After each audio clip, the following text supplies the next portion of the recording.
할렐루야. 좋으신 하나님을 찬양합니다. 영광 올려드립니다. 여러분 모두를 예수님으로 축복합니다. 오늘도 여호와입니다. 하나님은 반드시 자기 백성, 자기 양떼들에게 마음을 두고 계십니다.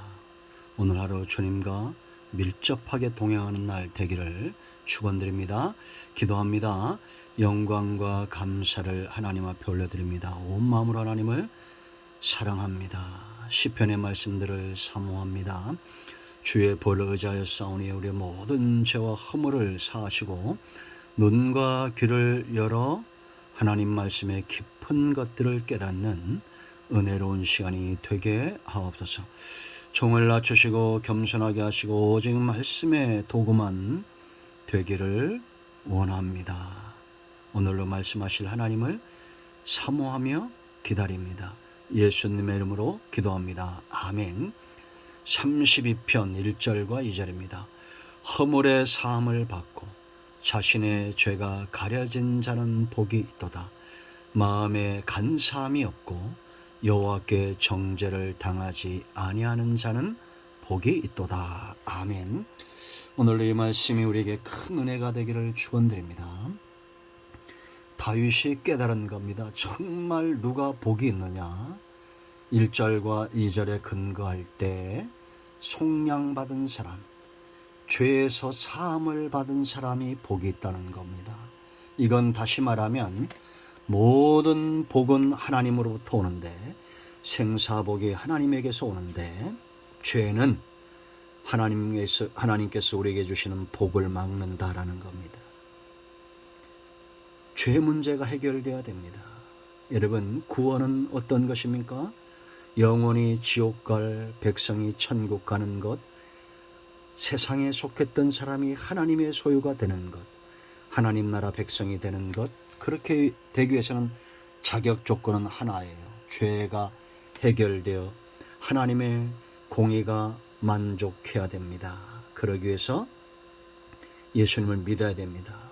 예수님을 이 땅에 보내신 이유가 대속제물, 속량의 제물이죠.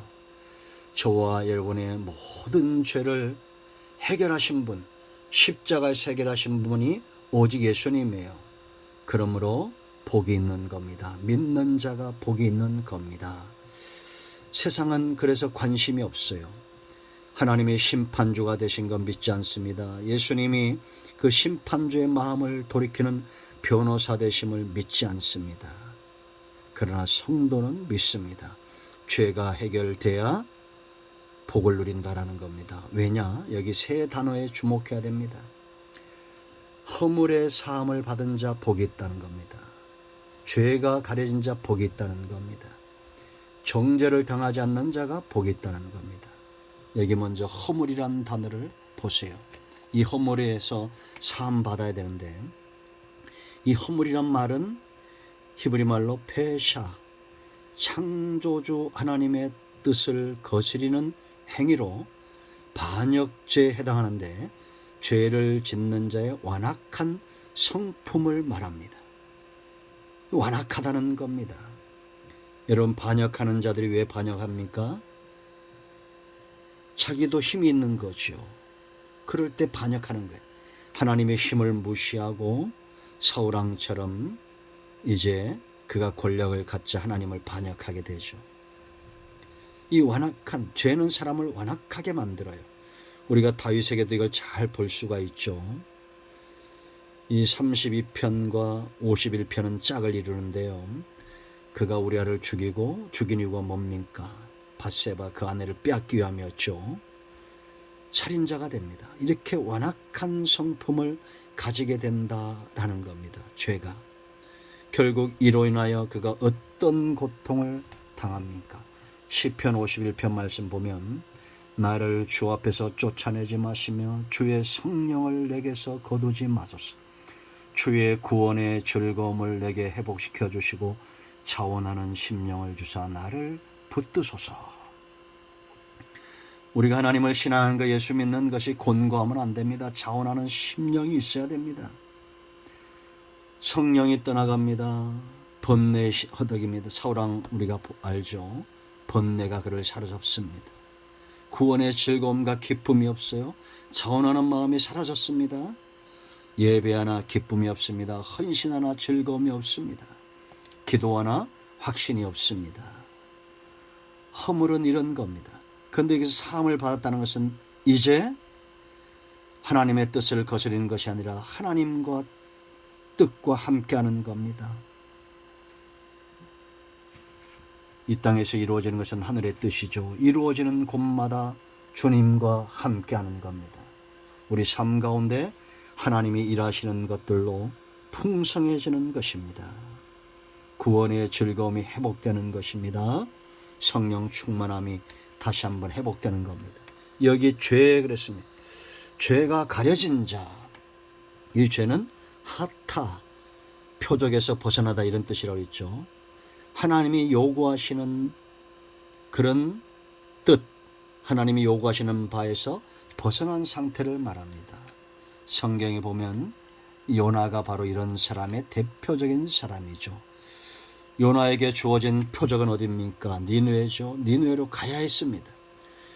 근데 니느웨로 가지 않고 다시스로 가죠. 욥바로 내려갔더니 요나서 1장 2절 3절 말씀을 보면 욥바로 내려갔더니 마침 다시스로 가는 배를 만난지라, 그 다음에 뭐라 하냐면 3절에 여호와의 얼굴을 피하여 그들과 함께 다시스로 가려고 뱃삭을 주고 배에 올랐다.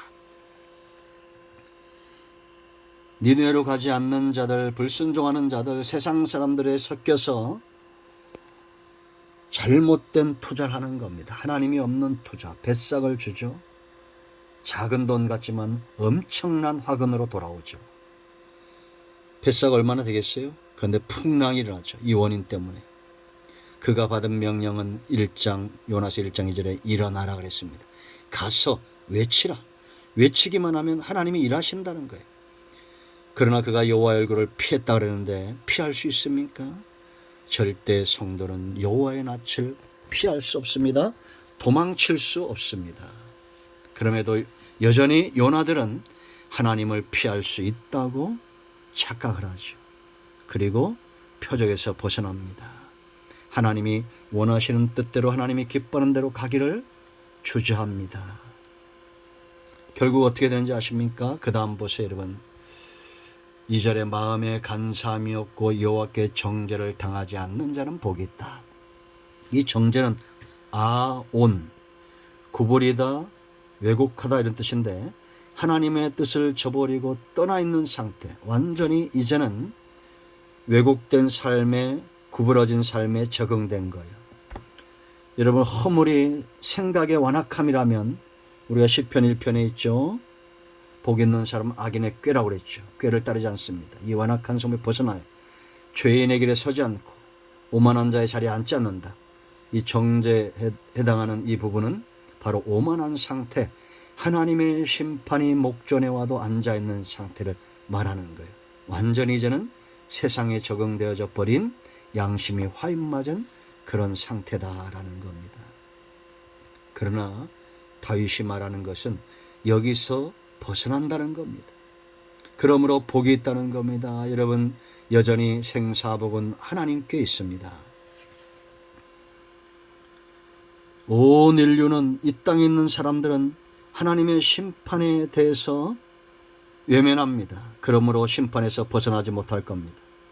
그러나 회개한 자, 성도, 그들 가운데서 구원을 받았으니 이것이 얼마나 큰 축복입니까? 허물과 죄와 정죄에서 벗어나는 유일한 길은 하나님 앞에 나아가 속량을 받는 겁니다. 다른 길이 없습니다. 주의 보혈을 의지하고 하나님 앞에 나가기를 지체치 않는 저와 여러분 되기를 축원드립니다. 그럴 때 속량은 빨리 옵니다. 이제 여러분, 하나님이 그 삶 가운데 어떻게 개입하시는지 3절부터 마지막 절까지 우리가 2시간에 걸쳐서 살펴보게 될 겁니다. 여러분 모두를 축복합니다. 여전히 예수 그리스도는 대속의 제물이며 하나님 외에는 우리의 주인이 없습니다. 아멘. 기도합니다. 예수님의 이름을 의지하여 기도합니다. 이 말씀대로 되게 하여 주시옵소서. 허물과 죄와 정죄에서 벗어나 하나님의 주시는 복을 누리는 지혜로운 백성들 다 되기를 원합니다. 우리 가운데 마음이 상한 자, 병든 자 치유하시고 회복시켜 주시옵소서. 오늘도 응답하신 하나님을 찬양합니다. 예수님의 이름으로 사모하며 축복하며 기도합니다. 아멘. 할렐루야. 나선 예수 그리스도의 이름으로 모든 문제와 질병은 해결되었습니다. 어둠은 물러갔습니다. 아멘. 할렐루야.